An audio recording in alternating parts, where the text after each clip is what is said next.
Hello everyone, welcome to my profile.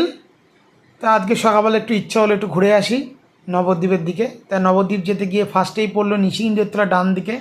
তাই একটু দাঁড়িয়ে একটু ভিডিও করে নিলাম, আর ঠাকুর কাছে একটু প্রার্থনাও করলাম নিজের জন্য, বাড়ির সবার জন্য, আর তোমাদের সবার জন্য। একটু দাঁড়িয়ে ভিডিও করার পর দেখলাম সাইডে আবার বসন্ত উৎসব হচ্ছে, মানে সব মেয়েরা সেজে গুজে দাঁড়িয়ে সব রিহার্সাল করছে। তারপরে দেখো একটুখানি ব্রিজের সামনে আসতে গিয়ে এক জায়গায় দাঁড়ালাম, দাঁড়িয়ে একটু দেখে নিলাম সাইডের লোকজনগুলো কি করছে। আর জোরে জোরে গাড়ি চালাচ্ছে, সব লোকজন শুয়ে আছে ছায়ায়, একটু আমিও একটু ছায়ায় দাঁড়ালাম ধরতে গেলে, নিজে একটু পোজিং দেখালাম। দেখো নবদ্বীপ ব্রিজের সামনে চলে এসেছি, প্রায় চলে এসে দাঁড়ালাম সাইড করে।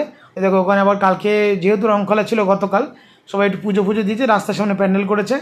এই দেখো নবদ্বীপ চলে এসেছি, যেহেতু আমি একা গিয়েছি, ভিডিও করার মতো কেউ নেই, ওই জন্য যাচ্ছি একটু একটু করে দাঁড়াচ্ছি আর মানে আর ভিডিও করছি। আর যেখানে যাবো সেই জায়গাটা চিনি না, তাই পাবলিকের কাছে জিজ্ঞেস করছি যে আমি ওই যেই জায়গাটায় যাবো সেই জায়গাটা কোথায়, ঠিক আমি চিনতে পারছি না নবদ্বীপে।